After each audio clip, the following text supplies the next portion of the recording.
이 시장론에 대한 거는요, 시험 목차가 부동산 시장하고요. 그 다음에 입지 및 공간 구조론. 이렇게 해서 이제 두 가지로 명시가 되어 있어요. 그래서 이제 부동산 시장에서는요, 이 시장에 대한 특성하고 기능에 대해서 조금 정리하시고요. 그 다음에 이제 주택 시장에 대해서, 그 다음에 이제 효율적 시장 이론에 대해서, 예, 이렇게 정리하시면 되고요. 여기서는 이제 돌아가면서 한두 개씩 문제가 나온다고 이렇게 보시면 되겠고, 입지 및 공간 구조론에서는 지대론이라는 게 있고요. 그 다음에 도시 공간 구조 이론이라고 있고요. 그 다음에 이제 입지론에서 크게 나누면 이렇게 세 가지예요. 세 가지인데 기본적으로 한 문항씩의 비중이 있다. 그러니까 전체적으로는 한 4문항에서 한 5문항 정도까지는 보편적으로 출제가 돼요. 그리고 이제 여기 입지론도요. 농업입지론, 공업입지론, 상업입지론 이렇게 되어 있는데 여기도 상업입지론을 중심으로 정리하시면 될 거예요. 그래서 여기에 나와 있는 이론에 대한 용어들만 정확하게 인식을 하시면 대다수 우리가 이론에 나온 거는 문제를 맞출 수가 있어요. 그래서 이제 하나씩 한번 이제 정리하시는 거죠. 자, 제일 먼저 보게 되면 이제 이 부동산 시장이라는 것이 구성이 되어 있을 때 부동산 시장을 이제 우리가 알아볼 때요. 일반적인 시장의 우리가 개념을 우리가 알아보시게 되면 일반적인 이 경제학에서 얘기하는 시장이라는 것은요. 거래가 성립할 수 있는 곳은 다 시장이다라고 얘기를 해요. 그죠? 그러니까 어떤 특정한 장소라기보다는 특정한 재화나 서비스를 사고 파는 사람들의 모임을 얘기한다고 해놨는데 예전에 유통경제가 발달하기 전에는요. 지극히 구체적 시장만 존재했어요. 즉 일정한 장소를 수반을 했어야 된다는 얘기죠. 그러니까 옛날 같으면 무슨 뭐 장이 열리거나요. 장이 열리기 힘들면은 옛날에 뭐 장돌뱅이, 보부상 뭐 이렇게 했었죠. 다니면서 이제 물건을 판매하거나 해서 어쨌든 사려는 사람과 팔려는 사람이 만날 수 있는 공간이 필요했다는 얘기죠. 근데 이제 유통경제가 발달한 다음서부터는요. 우리가 굳이 장소를 수반하지 않더라도 거래할 수 있는 부분만 있으면은 교환이 성립할 수 있죠. 그러니까 우리가 인터넷 홈쇼핑을 통해서도 거래할 수 있고요. 아니면 TV를 통해서, TV 홈쇼핑을 통해서도 거래할 수 있다는 얘기죠. 그래서 시장은 구체적 시장과 초정적 시장에 대한 두 가지 형태로 이렇게 나눠질 수 있는데 부동산 시장은 이 두 가지를 다 갖고 있다라고 보시면 돼요. 그러니까 물리적인 측면에서 공간 개념을 적용하면은 지극히 구체적 시장이 돼요. 요건 이제 좀 이따 이제 시장의 우리가 특성에서 정리할 거고요. 그 다음에 이제 부동산을 어떤 자산으로 인식할 때는요, 특정한 공간에 구애받지 않고 투자할 수 있다는 얘기죠. 그래서 이렇게 양면성을 가지고 있다라고 보시면 되고. 그러니까 즉, 부동산 시장을 어떤 관점에서 접근하느냐에 따라서 구체적 시장도 될 수 있고, 추상적 시장도 될 수 있다. 이렇게 인식하시면 되겠고요. 그 다음에 이제 우리 그 교재에 보면 완전 경쟁 시장이라는 게 있어요. 완전 경쟁 시장은 경제학자들이 만들어낸 이상적인 시장이에요. 그러니까 현실적으로는 존재하지 않는 시장이고요. 완전 경쟁 시장이 되기 위해서는 거기 조건이 4가지가 있는데 이 4가지의 조건을 다 충족을 시켜줘야 돼요. 4가지의 조건 중에서 하나라도 충족이 안 되면 불완전 경쟁 시장이 돼요. 근데 이제 부동산 시장에서는요. 완전 경쟁 시장에서 요구하는 상품의 동질성을 기대하기 어렵죠. 우리가 앞에서 부동산 특성할 때 개별성이라고 배우셨죠. 모든 토지는 위치가 다 틀리죠. 그러니까 상품의 동질성을 기대하기가 어렵다는 얘기죠. 그렇기 때문에 구조적으로 부동산 시장은 무슨 시장이 된다라고 하냐면 불완전 경쟁 시장이 된다라고 얘기를 해요. 그런데 우리가 일반적인 토지는 모든 토지가 위치가 다 틀리다고 그랬어요. 그죠? 그러면 특정한 위치에 있는 토지를 소유하고 있는 사람은 독점적인 권리를 갖게 되겠죠. 그래서 부동산 시장은 일견 또 독점 시장의 성격도 가지고 있다. 이렇게도 얘기해 주는 거예요. 그리고 이제 부동산 시장이라는 것은요.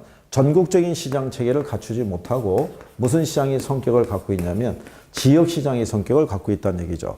같은 건설사에서 시공해서 공급하더라도 어느 지역에 공급하냐에 따라서 형성되는 시세나 이런 게 다 틀릴 수밖에 없죠. 그래서 부동산 시장은 일반적인 시장하고 비교했을 때 이런 성격을 갖고 있다는 정도 알아두시면 되겠고요. 그 다음에 이제 옆에 보시게 되면 이제 부동산 시장의 개념이라고 이제 나와 있어요. 그죠? 3에서. 이 개념에 대해서는요, 학자들에 따라서 정의 내리는 관점이 조금씩은 차이가 있어요. 양가로 1번에 보시게 되면 일반적인 시장은 특정한 재화나 서비스를 사고 파는 사람들의 모임을 말할 때, 부동산 시장은 보이스에 의하면 부동산 시장에서 거래가 되는 것은 물리적인 양이 아니라 권리라는 거죠. 그래서 이 권리의 교환이 이루어지는 것이 부동산 시장이다. 네, 이렇게 또 주장하는 학자도 우리가 구성할 수가 있고요. 또 양가로 2번에 가면 뭐가 있냐면요. 부동산 시장이란 양가, 질과 위치 등 여러 가지 측면에서 유사한 부동산에 대해 그 가격이 균등해지는 경향이 있는 지리적 구역이라고 또 정의를 하고 있다는 얘기죠. 그래서 일정한 지리적 구역이자 공간이다, 이렇게 또 정의하는 것도 있어요. 그러니까 이거는 이제 부동산 시장을 물리적인 측면에서 공간 시장으로 봤을 때 어떤 개념이다, 이렇게 보시면 되겠죠. 그러니까 예를 들어서 도시에 있을 때, 만약에 이제 서울을 가정했을 때요. 가정해서 A구도 있고 B구도 있고 그 다음에 C구도 있다는 얘기죠. 그죠? 근데 요 안에 들어가도 또 A동도 있고 B동도 있고 C동도 있다는 얘기죠. 그러면 여기에 있는 같은 면적의 아파트를 할지라도 어느 동에 있느냐에 따라서도 시세는 또 달라질 거란 얘기죠. 그래서 여기서 나온 것처럼 양가, 질과 위치 등이 유사한 부동산에 대해서 그 가격이 균등해지는 경향이 있는 지리적 구역이다. 뭐 이렇게도 정의할 수 있다는 얘기죠. 그래서 양가로 3번에 보면 부동산 시장은 어떤 기준을 가지고 접근에 따라 자본시장의 일종으로도 정의할 수 있고요. 지리적 공간을 수반하는 공간시장으로도 정의할 수 있다. 그래서 추상성과 구체성을 같이 지니고 있다, 이렇게 보시면 될 거예요. 그리고 부동산 시장은 완전 경쟁 시장의 조건을 충족하지 못하니까 불완전 경쟁 시장의 성격을 갖고 있다, 이렇게 보시면 되겠고요. 자, 그러면 이런 시장의 기능이라고 있어요. 그죠? 뒷페이지에 가시면 이제 시장의 기능이라고 나와 있는데요. 개념, 부동산 시장에 대한 개념에 대해서 우리가 얘기하고 있고요. 그 다음에 이제 시장의 기능이라고 나와 있어요. 이 기능이라는 건 역할을 얘기를 해요. 자, 그러면 시장에서 해주는 가장 중요한 역할은 뭐냐면요. 이 교환이 성립하도록 하는 것이 그게 시장의 기능이라고 생각하시면 될 거예요. 무슨 얘기냐면 일정한 지역에 거주하고 있는 각각의 사람들이 있을 때요. 이 시장에서는 물고기만 잡을 수 있고요. 이 시장에서는 바나나만 채취할 수 있다. 자, 그랬을 때 이게 만약에 둘 사이에 교환이 성립할 수가 없으면 이 지역 사람들은 평생 물고기만 먹어야 되고요. 이 지역에 있는 사람들은 평생 바나나만 소비해야 되거든요.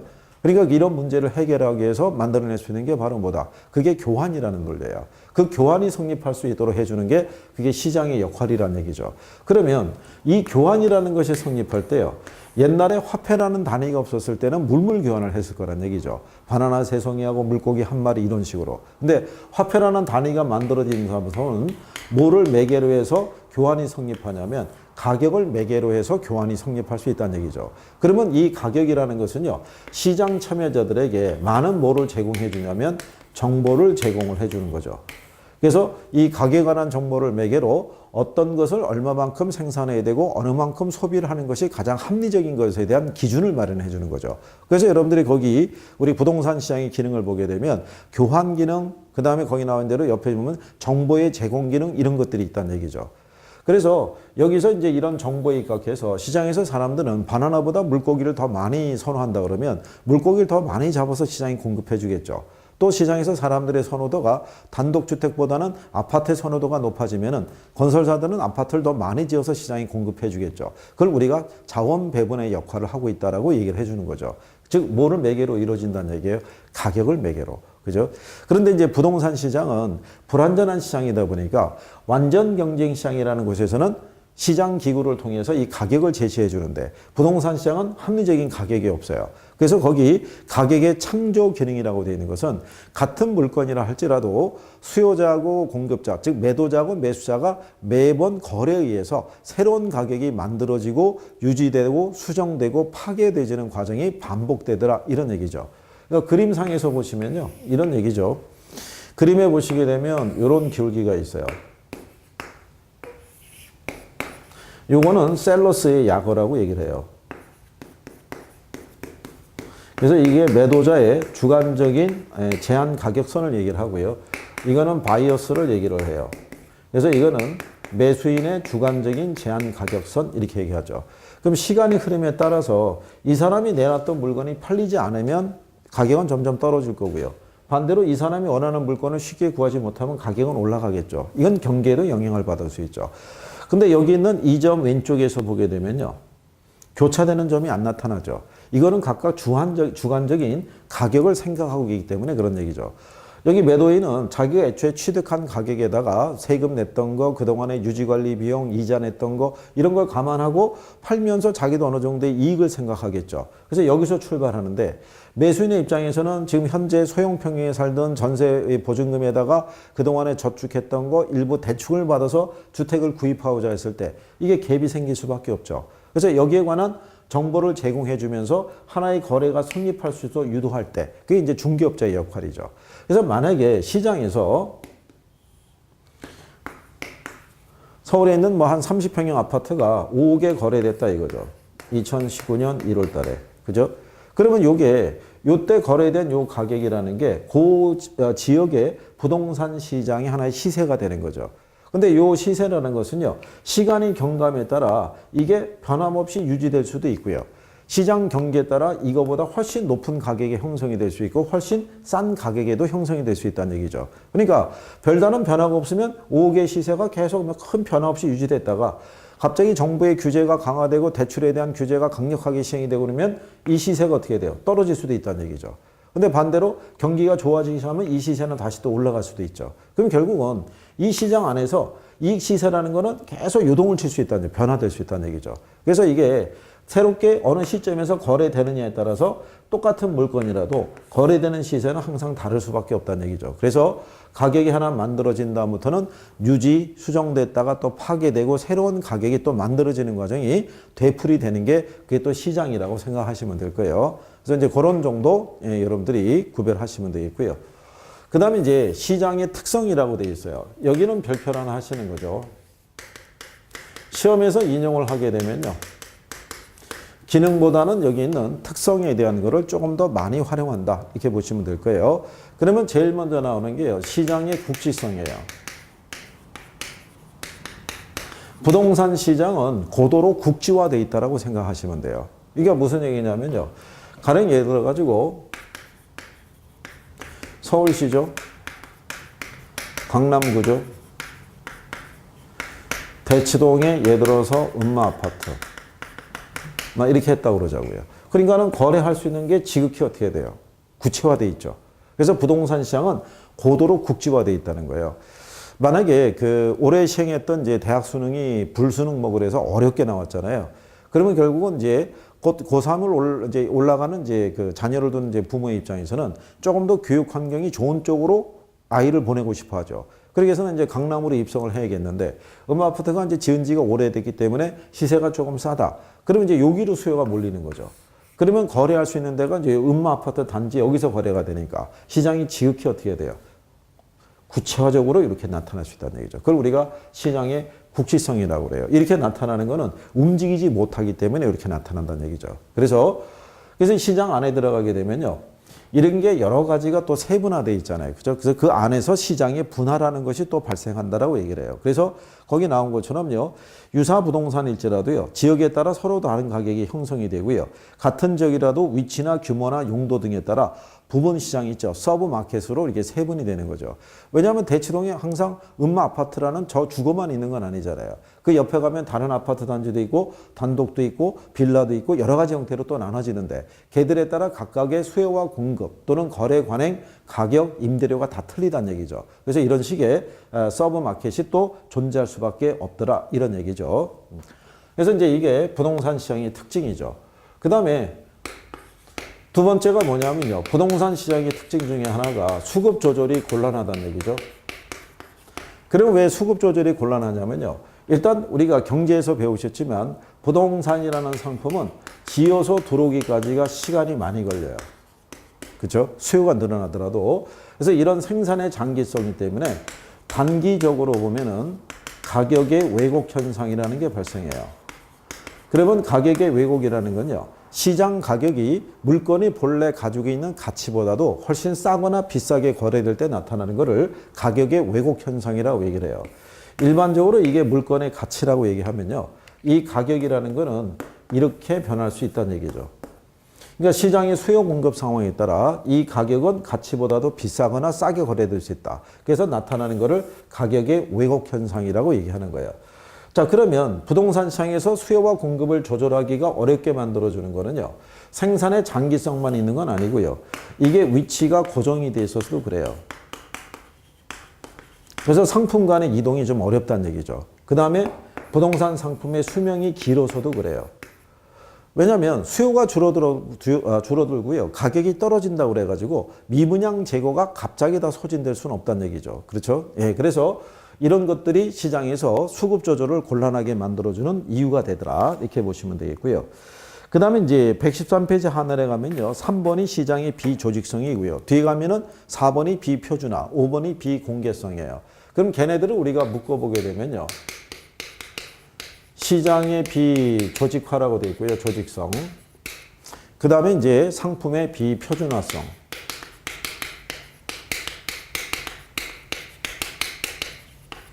그렇죠? 예. 그 다음에 나오는 게 거래의 비공개성이에요. 그러면 결론적으로 얘네를 묶어버리면은 얘네는 전부 다 B가 들어가는 거예요. 그러니까 B가 빠지면 틀리는 거죠. 그래서 부동산 시장은요, 아까 얘기한 것처럼 고도로 국지화되어 있고 그 안에 여러 개의 시장으로 이렇게 나눠져 있기 때문에 전국적인 시장 체계를 형성하기는 어렵고요. 그 다음에 상품 자체가 동질적인 상품을 찾기가 어렵죠. 그 다음에 거래 내역도 외부로 공개가 된다, 안 된다? 안 된다는 거죠. 그렇죠? 그래서 이게 부동산 거래 가격에 대해서는 왜곡된 정보가 많이 돌아다닌다는 얘기죠. 그래서 이제 일반적으로 사람들이 중개업자에게 수수료를 주고 그 가격 등에 관한 정보를 매개로 거래를 한다라고 이렇게 생각하시면 될 거예요. 그래서 일단 B가 다 들어가 있다는 거, 이렇게 구별하시면 되겠고요. 그리고 부동산 시장에서는요, 매매 기간이 길다는 얘기죠. 왜냐하면 일반 상품과는 달리요. 계약금, 중도금, 잔금에 대한 거래 계약 체계를 갖고 있고요. 그것보다도 이제 그 이전에 계약을 하기까지 내가 원하는 물건을 찾기까지 걸리는 시간이 길다는 얘기죠. 그래서 우리가 탐색 비용이 많이 들어간다고 그러죠. 그래서 일반적으로 매매 기간이 길어진다는 얘기는 부동산은 유동성이 떨어지는 자산이라고 봐야겠죠. 그러니까 내가 원하는 시기에 현금하기가 어렵다. 그래서 부동산 시장에 들어와서 부동산을 거래할 때는 그 부분도 분명히 고려를 해줘야 된다는 얘기죠. 그래서 부동산은 사는 것도 중요하지만 파는 것도 고려할 수 있어야 된다. 이런 얘기죠. 그래서 매매 기간이 길다라는 거. 그 다음에 이제 부동산 시장에서는요. 소수의 매도자하고 매수자가 존재를 해요. 이거는 상품이 비싸기 때문에 그래요. 그죠? 그래서 일반적으로 그 시장에서 취급하는 상품의 가격이 싸면 쌀수록 시장 참여자의 수가 많아져요. 그래서 완전 경쟁 시장에 가깝다라고 볼 수 있고요. 그 시장에서 취급하는 상품의 가격이 비싸면 참여자의 수가 적어져요. 그러면 불완전 경쟁 시장에 가깝다라고 이렇게 생각하시면 돼요. 그래서 구조적으로 부동산 시장은요, 지역별로 소수의 구매자하고 판매자가 시장을 어떤지 운영하고 있다고 보시면 되죠. 그래서 이 사람들에 의해서 시장 가격에 영향을 줄 수 있다. 그게 완전 경쟁 시장하고는 다른 차이점이다. 이렇게 보시면 되겠고요. 그 다음에 부동산 시장은요, 금융시장하고의 연계가 돼 있다. 지금은 요 금융시장하고요, 부동산 시장하고 이렇게 통합된 추세라고 봐요. 그래서 지금 부동산 시장이 조금 위축이 되는 이유 중에 하나가 뭐냐면요. 물론 정부의 규제가 강력하게 시행이 되는 측면도 있지만 그 안에서도 우선적으로 대출 규제가 강하게 들어가는 거죠. 그럼 부동산이 고가의 실물 자산이다 보니까 부동산을 취득하기 위해서는 내가 현재 모은 돈만 갖고는 어렵거든요. 그러니까 일부는 대출을 받아야 되는데 일단 주택 소유자에서는 원칙적으로 대출 자체가 금지가 돼 있으니까. 그렇죠? 예, 그래서 부동산 시장에서는 만약에 돈을 빌렸었을 때 내가 지불해야 되는 이자 비용이나 이런 것들의 변화에 따라서도 영향을 많이 받을 수밖에 없다. 그래서 금융시장과의 연계성, 자금의 유용성 관계에 영향을 많이 주고요. 그 다음에 법적 제한이 가장 많은 곳이 또 부동산 시장이에요. 일반 상품과는 달리요. 부동산이라는 상품은 취득할 때, 보유할 때, 나중에 매각을 할 때마다 법의 적용을 다 받고 세금도 다 내야 된다는 얘기죠. 그래서 그런 것들이 일반 시장하고는 좀 다른 특징을 갖고 있다. 이렇게 생각하시면 되겠고요. 그러니까 여기 특징이라는 표현이 나오면 외우거나 하시면 곤란하고 조금 내용을 이해하도록 하시면 될 거예요. 예, 그래서 그 정도 정리해 두시고요. 그 다음에 이제 115페이지에 가시면 주택시장이라고 되어 있어요. 자, 그러면 우리가 이제 이런 얘기죠. 부동산 학에서는요, 주택이 중심이에요. 그래서 경기도 주택 경기가 중심이고요. 시장도 주택 시장이 중심이고요. 정책도 주택 정책이 중심이고 금융도 주택 금융이 중심인 거예요. 그래서 그거를 기준으로 정리하시면 될 거예요. 그래서 이게 주택 시장에 대한 것을 여러분들이 제일 먼저 보게 되면 주택에 대한 어떤 이제 개념 정도가 나와 있는데요. 주택이라는 것은 토지를 바탕으로 해서 얘가 들어서 있기 때문에 일정한 장소에 고정되어 있고요. 또 가격이 비싸기 때문에 상품으로서의 유통성이라는 것이 높다라고 이렇게 이제 구성이 되어 있죠. 그리고 이제 비교적 큰 상품으로 생산을 위해서는 큰 자본이 소요가 되고 따라서 주택 가격도 비싼 것이 보통이다라고 이렇게 여러분들이 생각하시면 될 거예요. 그리고 이제 주택 공급에 대한 비탄력적인 성격, 주택 수요의 필수적인 성격 때문에 주택 시장은 항상 불안전한 특성을 지니고 있다는 얘기는, 자, 주택에 대한 수요는 사람은 생존을 위해서는 의식주에 대한 기본적인 욕구가 충족이 돼야 되니까 주택 수요는 계속 어떻게 돼요? 늘어나죠. 근데 주택을 공급을 하는 것이 쉽지 않다는 얘기죠. 그래서 이제 이번에도 정부가 3기 신도시를 공급하겠다는 계획을 발표했을 때 결국 이전의 실패를 거울 삼아서 수도권에다가 이제 그걸 공급하겠다는 계획을 발표한 거거든요. 왜냐하면 이제 출퇴근이 너무 어려운 지역으로 공급이 이루어지면 사람들은 외면할 수밖에 없죠. 그래서 이 공급이라는 것이 양만 늘어난다고 해서 그 충족이 되는 건 아니고요. 수요자들이 원하는 지역에 원하는 가격대로 이게 공급이 돼야 되거든요. 그렇기 때문에 항상 수요와 공급의 불균형에 따른 이 불안전한 특성을 지니고 있다고 이렇게 보시면 되겠고요. 그 다음에 이 주택이라는 거는 공공 서비스의 필요성이 있다라고 얘기를 하는 거죠.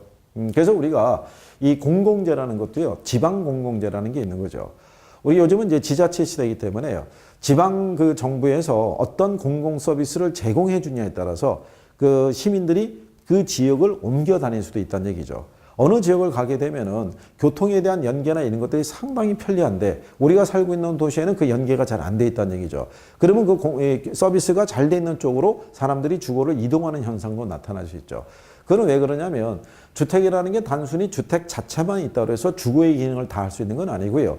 그 주변에 교통이나 교육이나 복지나 이런 여러 가지 시설에 대한 부분이 어우러져 있었을 때 주택으로서의 어떤 역할이 좀 더 강하게 나타날 수 있다는 얘기죠. 그래서 이런 것들은 어떤 이제 정부의 정책 또는 인근제의 영향을 많이 받을 수밖에 없는 성격을 갖고 있는 게 주택이라고 보시면 되겠고요.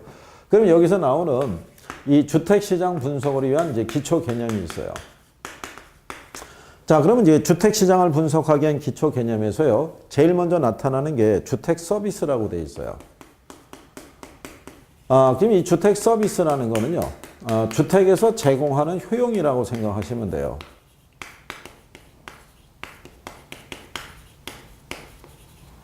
효용. 자, 그러면 이 주택 서비스라는 단위를 왜 만들어 놨냐면요, 우리가 이 주택이라는 것을요, 물리적인 측면에서 보면 똑같은 상품을 찾기가 어렵죠. 단독주택도 있고요. 그죠? 공동주택에서 아파트도 있고요. 연립도 있고요. 다세대도 있고요. 그렇죠? 그러면 얘네가 규모나 성격이나 이런 게 다 틀리잖아요. 그죠? 그러니까 물리적으로 보면은 얘네들은 다 이질적인 상품이에요. 그러면 우리가 시장을 분석할 때는 참 힘들어진다는 얘기죠. 단독주택이 얼마가 필요하고 아파트가 얼마가 필요하고 이거를 판단하기 어렵죠. 왜? 규모도 다 틀리고, 그죠? 안에 있는 구조나 원하는 거가 다 틀릴 테니까. 그러면 시장을 분석하기 어려우니까 이질적인 상품을 동질화시킬 필요가 있다는 얘기죠. 동질적으로. 그죠? 그래서 만들어낸 게 이 서비스예요. 그러면 단독이 됐든 아파트가 됐든 연립이 됐든 다세대가 됐든 간에 얘네들이 공통으로 제공하는 서비스라는 게 있죠. 그게 바로 뭐냐면 여러분과 여러분의 가족을 외부 환경으로부터 보호해주는 역할을 하죠. 여러분과 여러분의 가족이 휴식을 취할 수 있는 공간을 제공해 주죠. 이런 서비스를 제공한다는 면에서는 얘들이 동질적인 상품이 되겠죠. 그래서 주택 서비스라는 단위를 기준으로 하게 되면 주택이라는 거는 다 똑같은 상품이 되겠죠. 그래서 시장 분석을 용이하게 하기 위해서 그래서 만들어낸 개념이 주택 서비스구나, 이제 이렇게 생각하시면 돼요. 자, 그다음에 이제 거기 보시면 주택 절약하고 주택 유량이라는 게 있어요.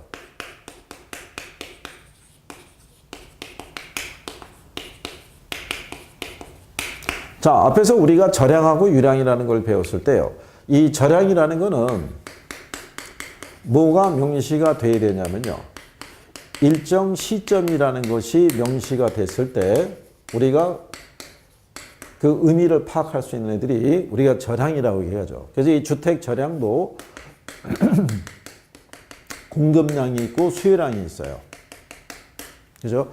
그러면 얘는 일정 시점이라는 것이 주어졌을 때 그 수량의 절향의 개념을 파악할 수가 있다는 얘기인데, 절향의 공급량이라는 건 뭐라고 해놨냐면요, 일정 시점에 시장에 존재하는 주택의 양을 우리가 주택 절향의 공급량이라고 그러고요.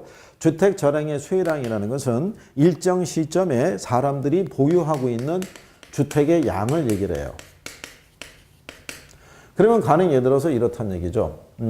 우리나라 서울시에 주택이 지금 몇 채이냐, 그죠? 이거를 우리가 확인하려고 그러면요, 기간을 우리가 설정해서는 확인할 수가 없죠. 이거는 총량을 파악하는 거니까. 그러니까 뭐가 주어져야 되냐면 시점이 주어져야 되는 거죠. 2019년 1월 현재 서울시의 주택이 가령 예를 들어서 1,500만 채다. 그렇죠? 이렇게 시점이 주어져야지만 이 전체 양이 파악될 수 있다는 얘기죠. 그러면 이 1,500만 채라는 것은 작년 한 해 동안 공급된 양이 아니겠죠. 지난 수십 년 동안 지속적으로 공급돼서 현재 쌓여있는 양이 그게 절향이라는 얘기죠. 즉 유량이 쌓여서 절향이 되는 거죠.